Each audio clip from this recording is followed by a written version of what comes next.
What are the countries that operate on common law? Usually UK based.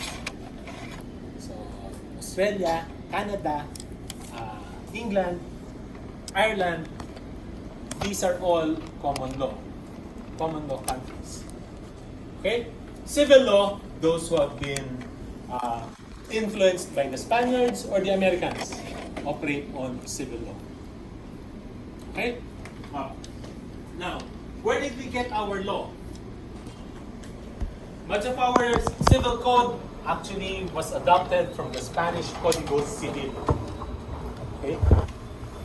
Because we were under Spanish rule for 300 years. Okay? Because of that, our civil code was based on the Spanish civil code. Some of the provisions have been amended at one time or another, but largely the civil code remained intact. Okay? Now, because it came from the Spaniards, we share a lot of common provisions with other countries or states that have been influenced by the Spaniards, like Brazil, Mexico. In fact, California and the Philippines share a lot of common civil code provisions because of the influence of the Spaniards with California. Okay? So, that's the civil code. What's contained in the civil code? You'll be surprised.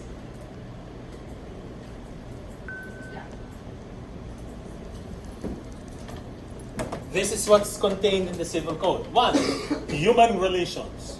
Please note, there is a legal provision that requires you to respect yourself. Respect everybody. Respect your elders. You should treat everybody with courtesy. There's a law. Okay? There's a law that says nobody should be unjustly enriched at the expense of another.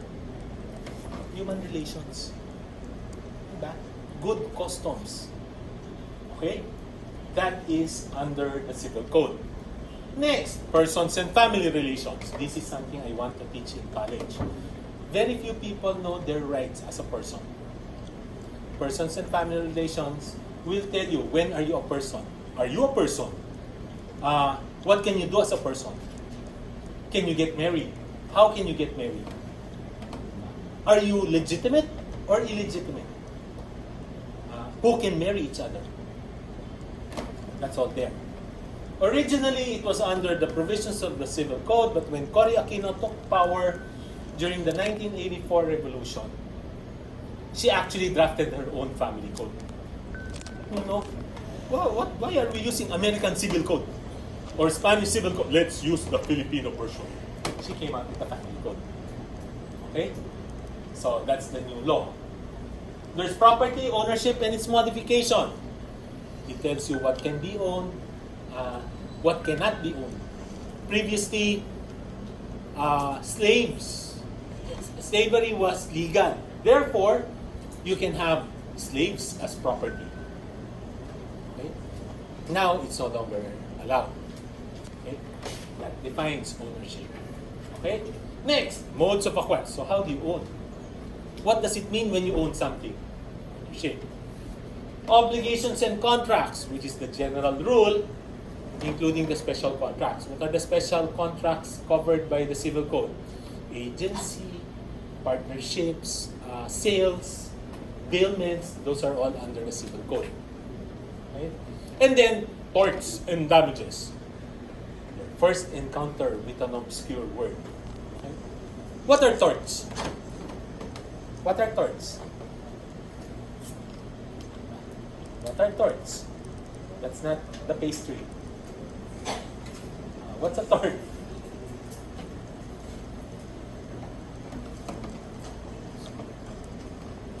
What's a tort? The law defines it as an act or omission that causes injury to another. An act or omission that causes injury to another. Torts.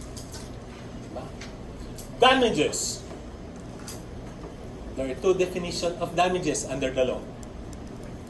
Damages is injury caused, but the injury sustained by a person, or The other meaning is compensation for an injury sustained by another. Ha? Example. Damage. Pare, nabangga yung kotse ko kahapon. O, ano damage mo?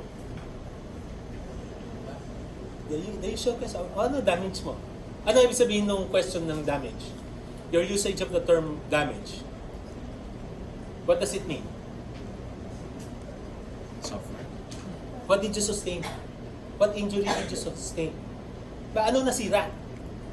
Ba, ano damage mo? What's the other one? The other meaning? Sana humingi ka ng damages. Ano yun? Wishing someone to get damages. Sino sa inyo nanonood ng mga hatulan, sentencing in a courtroom? You are hereby sentenced to spend 4 weeks in jail and pay damages in the amount of. Diba? Right? That is compensation for injury suffered. Kuha? So that's damages. Two meanings. One is the actual injury sustained. The other one is you have to pay him for the damage you caused. And it's called damages. Okay? So we will go into that. So that's the contents of the Civil Code. So we start out with Book 4, New Civil Code. I told you that as much as possible, we will try to limit memorization. This is something you have to memorize. If there's any takeaway that you're going to have, this is one of them. If you graduate my course without memorizing 1156, you did not take my course. Okay? What's an obligation? An obligation is a juridical necessity to give, to do, or not to do. That's the definition. Okay. Is it complete? Sir, what do you mean? Okay. The word obligation means to bind. Latin. It's a Latin term to bind people. In essence, it's a relationship that binds parties together with respect to the same thing. Example.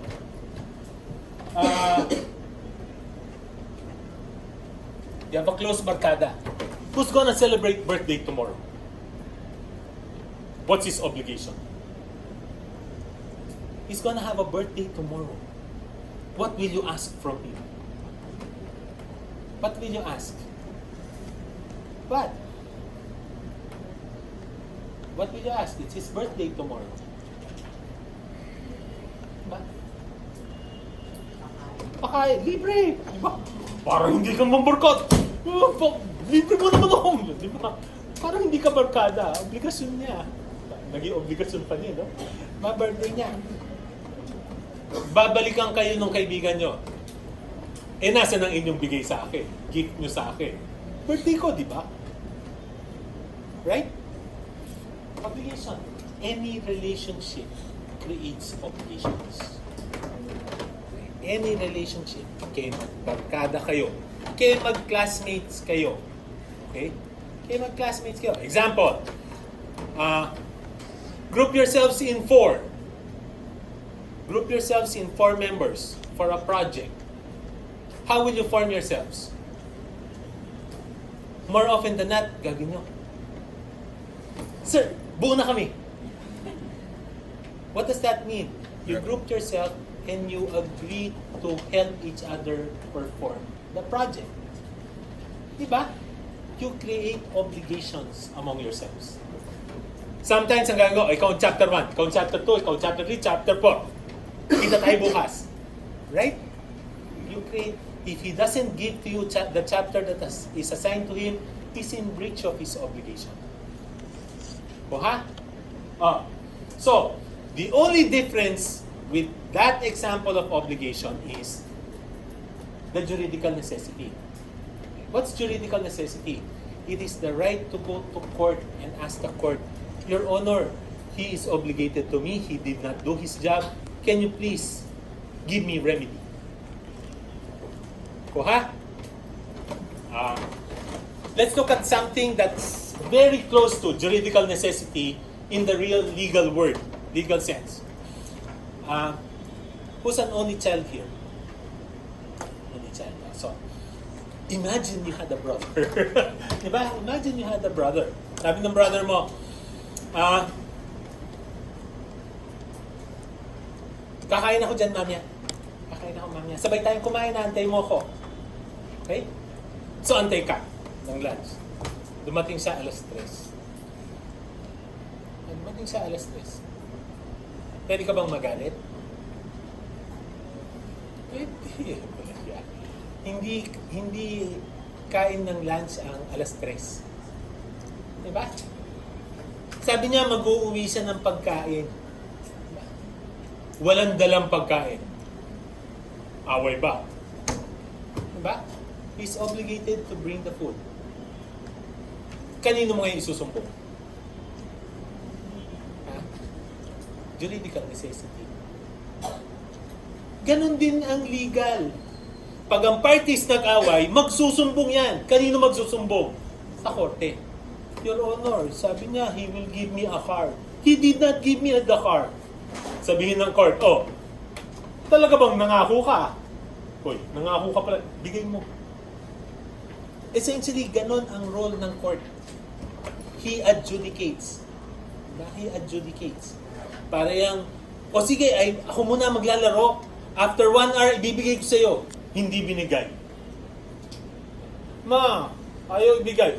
Oy, bigay mo. Nangako ka. Bigay. Right? Juridical necessity. Okay? It's no different from what you do when you have fights with your brothers or sisters. You go to a higher court. The Supreme Court is the bomb. Right? Oh. Kuha? That's juridical necessity. Okay? Now, what are the elements of an obligation? Okay. How do you know if there's an obligation? Without these three, there is no obligation. Okay. 1, there must be subjects. In other words, there must be parties. There must be parties. At least 2. There must be at least 2 parties. You have the active subject and you have to have the passive subject. Okay? Now, according to my definition, the active subject is the one who has to do something in order to collect the obligation. Creditor sa akin yan. You don't have to take a picture of that because when I upload that, you can download it. Okay? So, creditor, sa akin yan. Other people saying, that's the debtor. Why? He's the one required to pay. Diba? He's the one required to pay. He has to do something to fulfill the obligation. Okay. Passive subject, the one who doesn't have to do anything. Which is debtor. Sa akin, definition ko, debtor.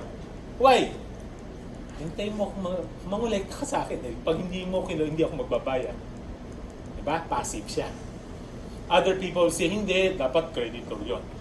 Regardless of how you define it, there must be an active subject and a passive subject. Please, there is no such thing as you owe it to yourself.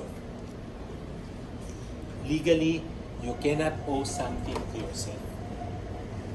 Diba? You cannot owe yourself anything. Why? You cannot be debtor and creditor in the same obligation. Followed? Kuha? So you need at least 2 people. 2 parties. Second, object prestation. What's that? This is what we're talking. Okay.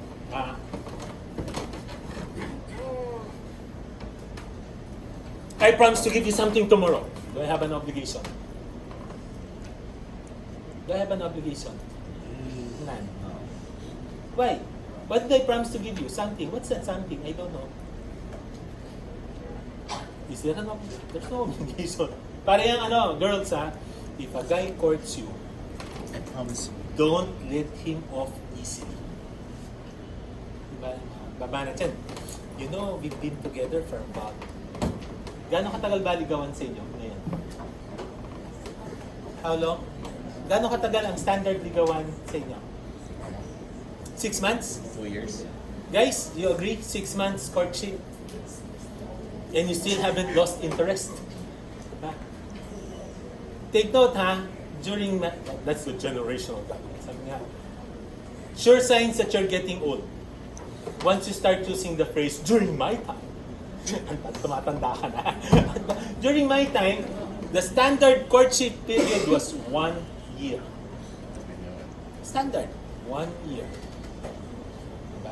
Kung hindi ka manligaw for more than a year, for at least 1 year, hindi ka seryoso. Diba? Last term, meron akong kilala, nagsabi sa akin, Sir, no, 2 months lang. Pag hindi kami sinagot ng 2 months, maghanap ka na ng iba. May kaibigan ako, pumasok ng bar, walang boyfriend, paglabas meron. Nakakatakot ngayon ng mga bata. Diba? Okay? So, when the guy comes up to the girl and tells the girl, you know, we've been together for about a week already, for 2 weeks, and we've been very close, maybe we should take it to the next level. It's a first station. Girls don't let them off easily. Yeah, teka. Anong next level? Alam mo na, hindi ko alam. Anong gusto mo? Diba? Make your declaration. Alam mo naman yung ibig sabihin ko, no, hindi ko alam. Sabihin mo sa akin, ano yung ibig sabihin mo? Why? Without an object, you don't have anything. Don't be like my friend. I have a lawyer friend, girl, very pretty, very sweet. Boyfriend daw niya. Kasi they go out on date, they watch movies, they sometimes make out. At least that's what she says. So sabi niya, kayo na ba? Oo, kami na. Paano? Tanungin mo lalaki. Pare, girlfriend mo. Uy, sino may sabi sa'yo? Ano lang kami, very good friend. Teka. Diba? Siguraduhin nyo, alam mo kung ano pinag-uusapan nyo. So when a guy proposes, ask him, be sure, what do you want? Ika nga, be like Dina Bonnevie. Do you know who Dina Bonnevie is? Diba? She's an actress who used to be girlfriend na buntis ni Vic Soto. Miss Magnolia siya dati. Okay, actress. Na naghiwalay sila ni Vic Soto in an early marriage. Here she was, being courted by a guy 20 years younger than she was. Sabi niya, oy, iho, seryoso ka ba o hindi? Wala na akong panahon na makipagbiruan, makipaglaro. Kung liligawan mo ako, pakakasalan ba ako? Hindi. Ganyan tinanong ni, kanya, hindi, gusto kitang pakasalan. O siya, sige, kailan mo gusto ikasal? Kumain naman yung laki. Pinakasalan si, Why? Be certain. What are you offering? Diba? So when somebody tells you, I will give you something. What? What are you talking about? What will you give me? Otherwise, there's no obligation. Why? There is no object. Ha? Followed? And then, of course, the juridical tie. That which binds you. That which obligates you to each other. Usually, it's good enough to say, I promise. That's the juridical tie. I promised it. Okay? A contract. You enter into a contract. Juridical tie. Followed? Ha? So those are the essential elements of an obligation.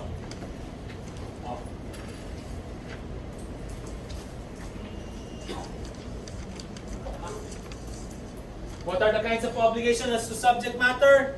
Under the definition, there are 2 kinds. You've got real obligation and personal obligation. Please, do not confuse real obligation, tunay na obligasyon. That's not how it works. Real obligations are obligations to give. Personal obligations are obligations to give, to do or not to do. Although some people would say it's only an obligation to do. If you have an obligation not to do, actually you're giving an obligation. If you promise not to do something, you're actually rendering a service. Diba? Basta mo, huwag kang magkakalat. Service yun. Diba? Followed? Ha? So, personal and real obligations.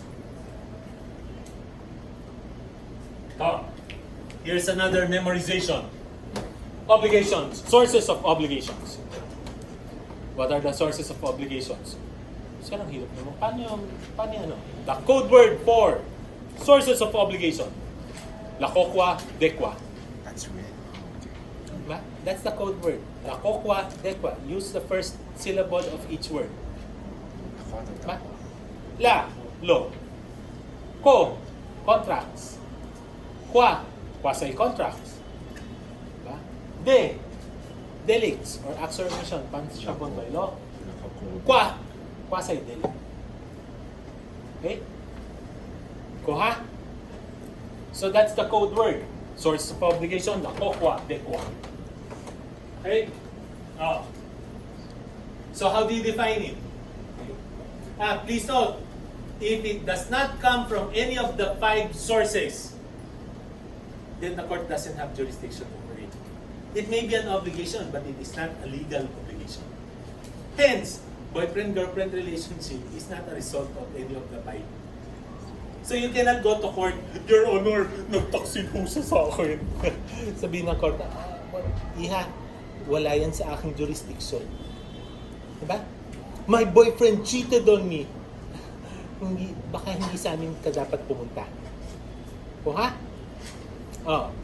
Why? It's not a result of any of the 5. Okay? O ha? Oh. So let's look at an example. Huh? What are the 5? Law. Obligation is, source of a non-obligation is the law when the law imposes it. The law requires everybody to render military service. So, may ROTC na ba kayo? Mandatory na ba sa inyo ang RO? Yeah. Mandatory na sa inyo? Or optional pa rin? Optional. During our time, it was mandatory. Like it or not, the first 2 years, you have to take ROTC. Diba? If you want to be an officer of the military, then you have to take it for 4 years. Okay? Mandatory. Hindi kuha. Sabi na ng batas eh. The law says so. Diba? Contracts. When these are created by stipulation of the parties agree into it. Quasi-contract. Here's another obscure word. What's quasi? What's quasi? Quasi? Guys, pag sinabi ko, you're so quasi. Upakan mo. Upakan mo. Naaway yan. O what's quasi? Quasi is parang, so-so, almost not quite. Quasi. Diba?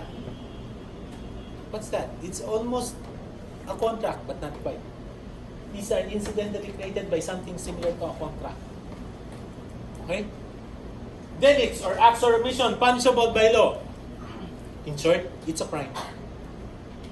Diba? In short, it's a crime. If you commit a crime, you pay the penalty. That's your obligation. And then, quasi-delict or torts, which is almost a crime, but not quite. Is there such a thing as almost a crime? Who knows how to drive a car? No, how to drive a car? Oh, those who are driving a car, you're backing out your car from the from the parking spot, you bumped another car. Question, did you commit a crime? No. Isn't that damage to property? Yeah. Isn't that damage to property? Yeah. Yes. But there was no criminal intent. Diba? There was an act or omission that caused damage but is not criminal in nature. Quasi-delict. Parang crime. Diba? Parang crime. But it's not a crime. Buha? It's quasi-delict. Followed? Now, let's go into something which might intimidate you with the law. The next article, your first medium article, tells you obligations derived from law are not presumed. Only those expressly determined in this code or in the special laws are demandable and shall be regulated by the precepts of the law which establishes them. and as to what has not been foreseen by provisions of this book. Ayan na po. Diba? Eto na. What do you mean? Actually, it's very simple. Let's look at a real life example. Okay?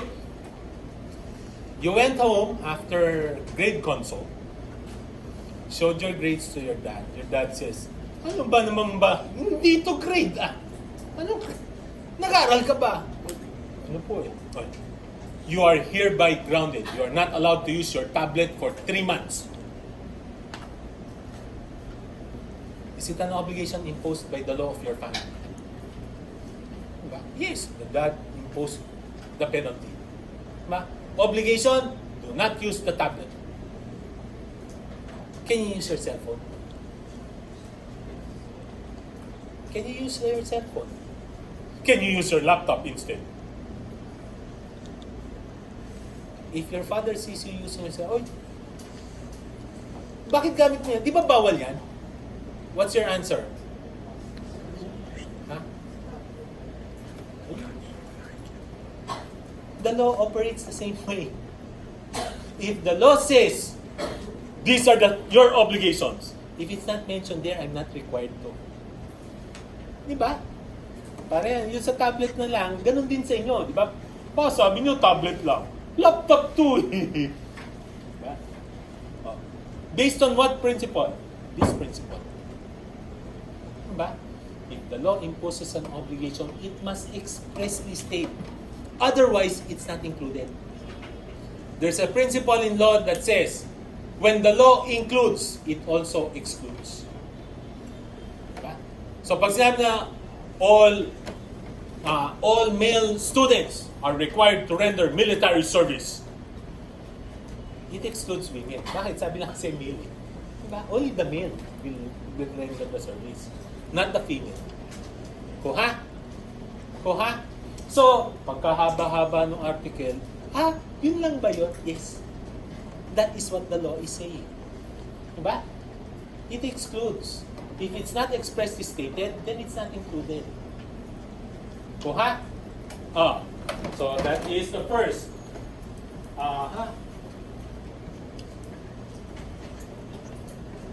Ito. Contracts. What are contracts? Okay. Obligations arising from contracts have the force of law between the contracting parties and should be complied with in good faith. What does that mean? When you enter into a contract, the stipulation... Okay, paano ba yan? Nag-away kayong magkapatid. Nagsumbungan sa nanay at tatay. Bakit? Sabi niya, bibili niya ako ng candy. Uy, wala akong pinangakong ganun. No? Sumbong sa nanay. Ano ang usually gagawin ng nanay? Put yourself in the shoes of your parents. What will your mom or your dad do pag nag-aaway yung dalawa? Pet boss. Ha? Pet boss. Actually, you determine first. Teka. Isa-isa. Diba? Ano ang nangyari? Diba? Ano ang nangyari? Totoo bang pinangako mo? Hindi po. Ano ang sinabi mo? Diba? That's usually how your parents will adjudicate. Okay? Unless you're like my dad or my mom, nag-away kami magkapatid ng, nagsuntukan kami magkapatid, tinali kami pareho sa puno. Diba? Hindi naman po kumento. Wala akong pakialam. Nagsuntukan kayo. Walang magsusuntukan na magkapatid. Tinali kami sa puno. Diba? Oh.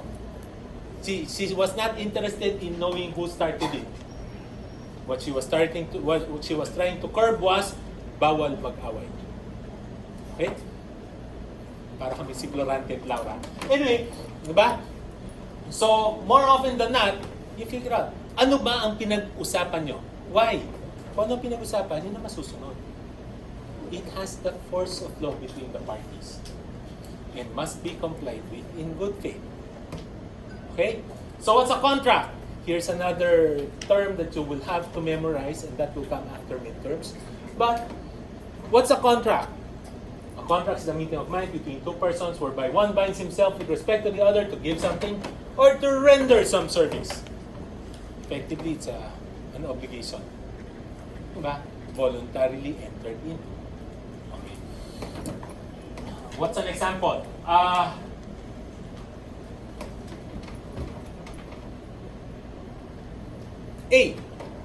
Courts B. Diba? B said yes. Naunahan ako ng example. Nauna yung example ko. Dapat ang tanong ko dyan, sino dito may boyfriend or girlfriend? Diba? Do you know that that's a contract? Sino may boyfriend, girlfriend dito? Sino may boyfriend, girlfriend? Walang aamin. Boyfriend, girlfriend? Paano nagkakaroon ng boyfriend or girlfriend? Ganun na lang, para non-incriminating. Paano nagkakaroon ng boyfriend at girlfriend? What normally happens? What normally happens? Guys? You ask. Ha? You ask. Siyempre, ligaw mo muna. Diba? That's usual. Ligaw muna. Diba? You have to put your best foot forward. Right? That's called the negotiation stage. In contracts, that's negotiation. Diba? I think it is best that we join forces and all that. You convince the other party. Okay? And then the other party, so what do you propose? What will the guy do? Diba? Ask. Will you be my girlfriend? Offer. Diba? I'm offering myself to you. What will the girl say? Yes, acceptance, contract, meeting of minds. Bakit? They agreed. Ba? That's a contract. Okay? Ganun din yan. I like this car. How much is the car? Ba? How much is the car? It's this much. What does it come with? Okay, sold. Contract of sale. Diba? That's how it works. Contracts. Now, pag sinabi dun sa contract of sale, kasama dyan ang mags. Dapat may mags. Diba? Kailangan may mags. Hindi naman required. Nag-agree kayo, nakasama ang mags. Kasama ang mags. O ha? Followed? Now, how will this be more relatable to you? Okay, so A, courts B. B says yes, boyfriend, girlfriend. Klaro? Does it create an obligation on the part of the guy? Yes. Does it create an obligation on the part of the girl? Yes. Okay? Can the guy date other girls? No. That's part of the stipulated. That's why we're on. Diba? That's why we're on. You cannot date other people. That's the stipulation. That's the law between us. Correct? Oh. What about this? And should be complied with in good faith. Guy, with the barkada and the girl in SJ Walk, nagkwekwentuhan. Sabi ni girl kay Guy, punta lang ako sa Andrew ha. O, iwan ko yung laptop ko, tsaka yung payong ko, tsaka yung mga libro ko. May kukunin nila ako sa Andrew. Guy says, okay, no problem. So, punta si girl sa Andrew. Okay. While the girl was there, umulan ng malakas. Si girl, after a while, comes back basang-basa. Can the girl get mad at the guy? Alam mo naman, nasa iyo ang payong ko. Hindi naman lang ako sinundo. Can the girl get mad? Can the guy say, oh, wait. Boyfriend, girlfriend lang pinag-usapan. Hindi sundot hatid ng payong. Pwede ba yun? Is that a plausible excuse for the guy? You have to comply with it in good faith. Diba? Sinabi mo, you care for the person, tapos hinayaan mong lumakad ng naulan. Anong klaseng care yun? Right? Comply with it in good faith. What's that in real contracts? I promise to give to you my cell phone. My cell phone. This cell phone. Biglang hihahataw ko sa pader. Pwede ko bang gawin yun? Answer, no. You're not in good faith. Diba? That's not an act of good faith. It must be complied with. Kuha? Oh, what if he breaks that obligation? In the event of the breach of the contract, what can you ask for? You can ask for damages. Diba? You can ask for damages. Yeah. What do you mean ask for damages?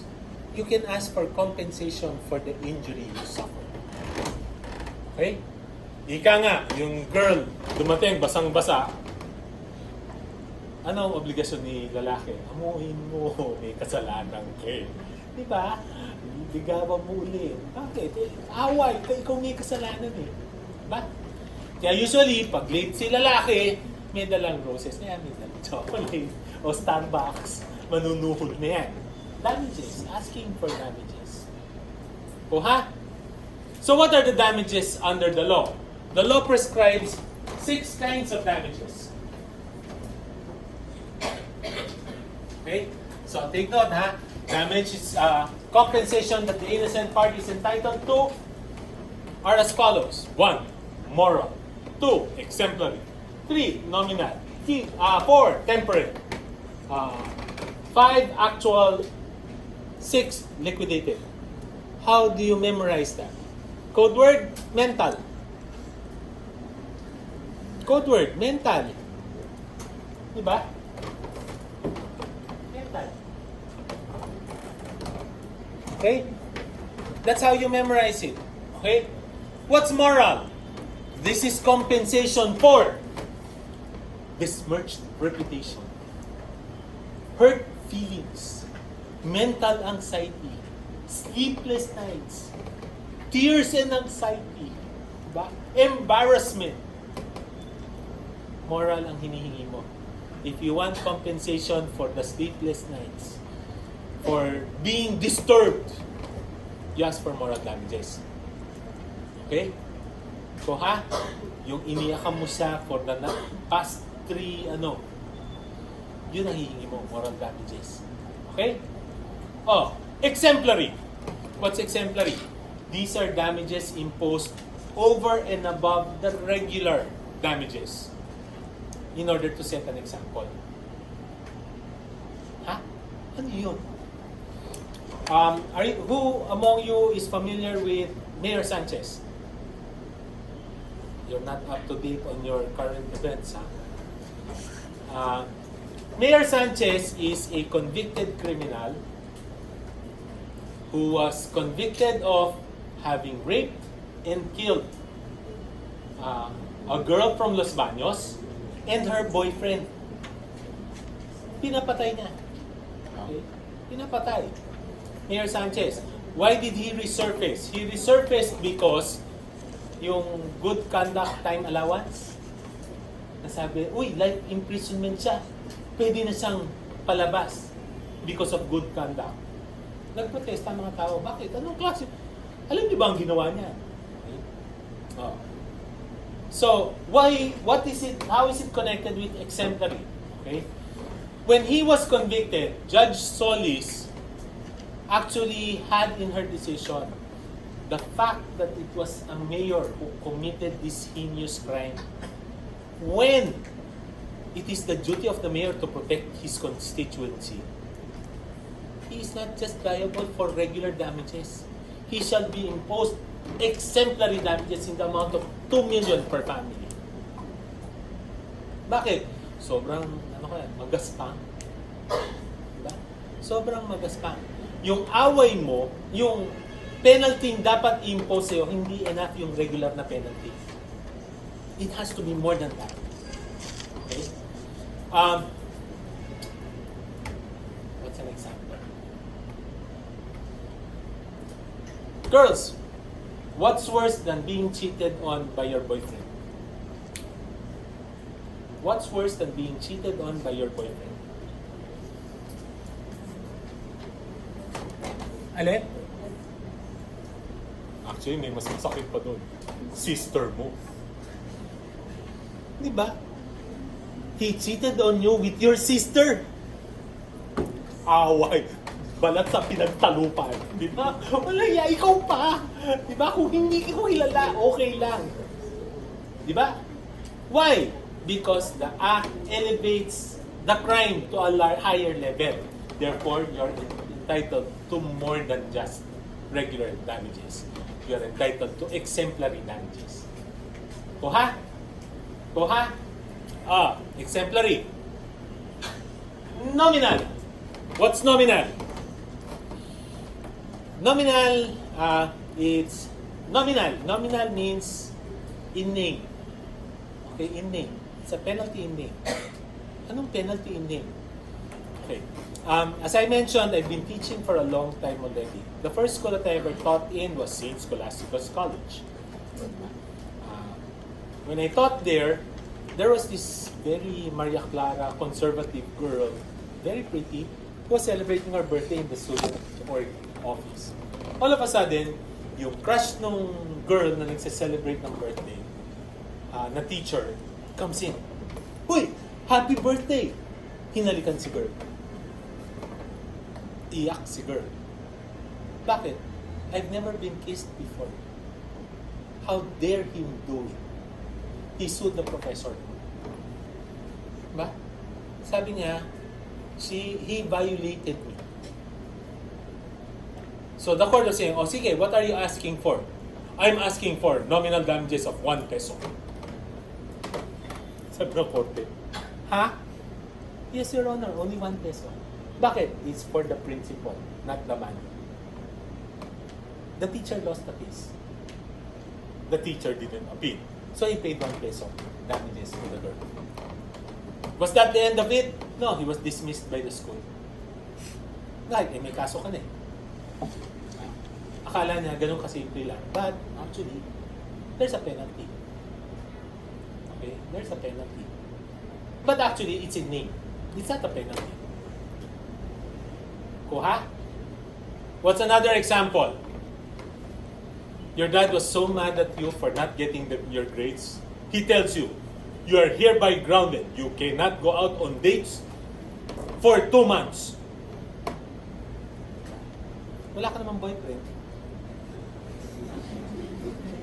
Question. Were you penalized? Diba? Yes. You cannot go out. You're grounded. You cannot go out. Oh yeah, but is it a penalty? Not really. In name, yes. Bakit? Don't do it naman eh. Diba? I don't go out anyway. Okay. Wala problema. Right? In name. Kuha? Kuha? Oh. Temperate. Temperate means it has been adjusted. Made more fair. Okay? It has been made more fair. Example. 18-year-old boy who hasn't eaten for 5 days steals a pandesal from the panaderia. Is he liable for 15 days imprisonment, 15-month imprisonment for robbery? The court will say, wait. Huwag naman. Maawa naman kayo doon sa tao. Diba? Sige, i-impose natin. Ibaba natin to 15 days. Diba? Ibaba natin to 15. Bakit? Gutom na yung tao. What did you expect? O ha? Temper it. You temper the penalty or the damages. Okay? Actual. Ito. Easy to. Diba? You bump the car. Pare, na-aksidente ako. O ano damage sa'yo? Ano nasira? Actual. How much did you spend to have it repaired? Actual. O ha? How many days of work did you lose? Actual. O ha? And then, liquidated. What's liquidated damages? Damages previously agreed upon. Can you agree on damages? Have you ever agreed on damages? Have you ever agreed?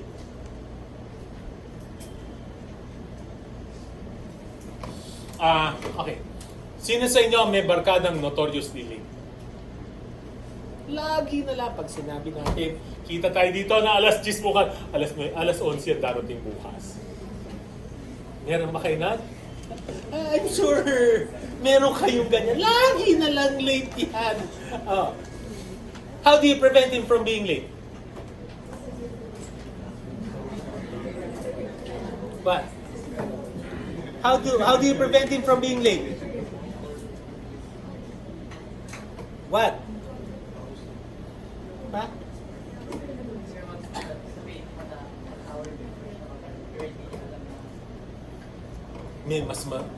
Most likely ang ginagawa nyo ganito.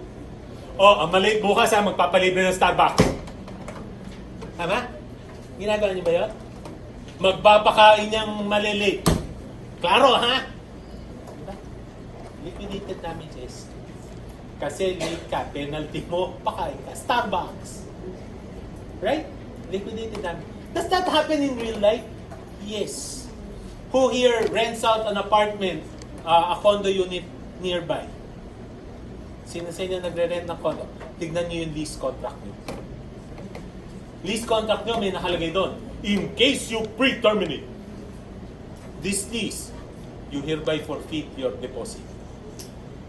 Liquidated damages. O ha? You agreed that in case of this kind of breach, this is the damage you will be liable for. Followed? This is how our subject, this is very, very slow. This is how we will start doing obligations and contracts. Okay? I will upload this initially in Canvas. But those who can start up the Facebook chat, start up the Facebook page or chat so I can upload the files there. Okay? Important ang Facebook chat sa atin. So try to use a very distinctive name, okay, for the section. Why? We will be discussing on Facebook some items which we do not like the Chancellor or the Vice Chancellor to have access to. Example, I am known to have never given my grades during grade consult. I am one of those few faculty member na wala nagpupunta sa akin sa grade consult. Bakit? Naibigay ko na mga grades beforehand. How does it work? Facebook chat, I will set there, grades ready. Send me an email, a message. I will send you your grades. I will send you your grades. So alam mo na a week or two before kung ano grade mo. Okay? But we are technically not allowed to give you your grades until grade consult. So I cannot post in Canvas, grades ready. Sabihin sa akin ng Vice Chancellor, ano kung grades ready? Submit mo muna bago mo ibigay sa estudyante. Followed? So for those, kung sino man na makakapag-open ng Facebook chat,